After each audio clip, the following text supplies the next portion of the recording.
Welcome back to A Week in Markets. George Bell here, joined today by Faye Graham, one of our investment analysts on the team. And we've got quite a bit to cover today, but just kicking off, looking at the markets. So far this week, it's been a pretty good week for equity markets. Strong returns coming out of most major regions, Europe and the US leading the charge there.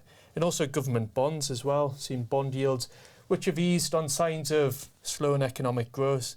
Some of the easing pressures in inflation as well, and actually the second interest rate cut which we had from the European Central Bank. So a lot of things happening, but generally pretty positive for the equity and bond market this week. Yeah. I think just digging into, you mentioned there the European Central Bank, they were expected to cut rates for the second time and they did deliver on that. What were some of the details there? Yeah, so they reduced second time, as you say. First was in June for this cycle. Interest rates down 0.25% to 3.5%, and it was expected because you've had this build of inflationary measures pointing towards a trend towards that 2% target, which they have in mind there, and also just a sort of a slowdown in the economy for certain regions, which we're looking at there. So it was pretty well priced into markets. When Christine Lagarde spoke after the meeting, she did try and just walk markets back in terms of their expectation that this would be a start of a continuous interest rate cutting cycle. They're going to be very dependent on the data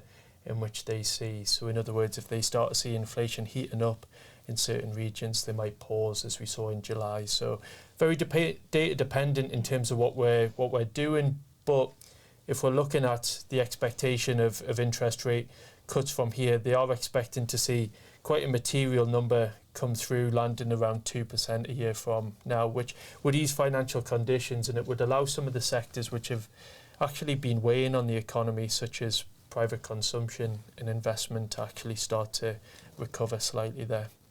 Yeah, and if we think about their projections as well, they revised some of their growth expectations down, but the inflation component they actually kept unchanged. Yeah, which it's an interesting point, as you say.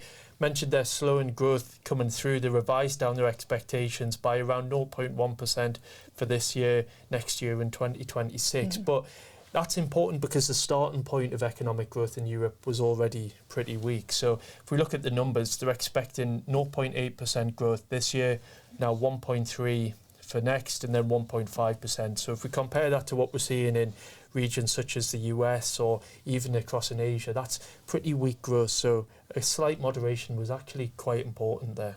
Yeah, and you mentioned the US there. We actually had US inflation on Wednesday as well. So the headline rate came down from 2.9% down to 2.5%. So close to the Fed's 2% target there. And if we just compare for context, that would be down from a peak of just over 9% in June 2022. So come down quite a long way there.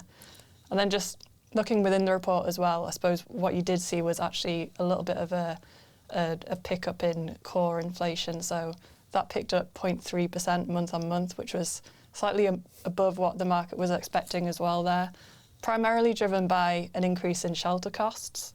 But if we're looking at shelter costs, putting this print aside, shelter costs have actually been on a decelerating trend. So if that trend does continue, as leading indicators would suggest, that doesn't really necessarily sort of derail the disinflation story that we've been talking about. No, and that disinflation story has really put the market on the cusp of an expectation that we're going to see the first interest rate cut in the States on the 18th of this month. Now, for sure, the market believes that there's going to be one interest rate cut of around 0.25%. There's been a lot of debate as to whether this will actually be two, so 0.5. But actually, over the last week or so, just erring on the fact that it's probably going to be one of 25 basis points. But we're going to see quite a number come through over the next 12 months. So actually, we currently stand at 5.5% today, but 12 months down the line, they're expecting these to be 3%. So that's quite a material easing of financial conditions, which, they need to time that right in order to prop up the economy in terms of economic growth. But we might get some volatility in the bond market when we hear from Jerome Powell, because we think the bond market is fairly fully priced, these interest rate cuts. So it's fully digested and acknowledging that these rate cuts are going to come through. So any comments in which Powell makes around concerns of inflation or the timing or the magnitude of interest rate cuts looking ahead, you might see some volatility, but we'll keep everybody updated on that. Yeah. Also the debate. Yeah, I was just going to say, yeah, so just 2 months now until the election. We obviously had the debate on Wednesday. A lot of topics discussed, around inflation, taxes, tariffs, immigration. Polls do suggest that Kamala Harris is just, nudging ahead now.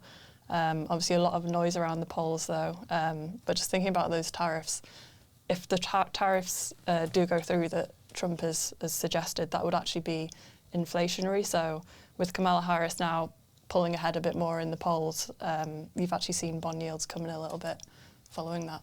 Yeah, great point. A lot of these tariffs which are imposed are going to sort of increase the costs domestically for the importation of goods. So if that started to abate a little bit with Kamala pulling ahead, that explains a lot of the moves we mentioned at the outset there of bond yields starting to come down. So it's a good point to add in there. UK, maybe not as exciting this week as some of the political backdrop in the US, but important nonetheless. If we look at the labour market, it's actually demonstrating that it's still pretty resilient out there. You've seen a pickup in terms of full-time and part-time workers. In fact, more jobs secured than actually new people coming into the labour market. So we've seen unemployment not actually rise, but actually fall. So it's down to 4.1% from 4.2%. So these are some of the historic low levels which we've seen in the labour markets. And that strength of the labour market has been really important for the UK economy to avoid a more significant drawdown in terms of economic expansion. A more robust picture than what was painted by the OBR report yesterday, which was essentially demonstrating that fiscal belts are going to have to be tightened in the UK over the next number of years. So quite a lot actually to cover when you put it like that, Faye. Some important developments, but the backdrop generally pretty supportive for asset markets. Plenty more to cover next week, so please do tune in and join us here on Morning Markets. Thank you for your time. This video is not a recommendation or personal financial advice. With investing, your capital is at risk. Investments can fluctuate in value and you may get back less than you invest.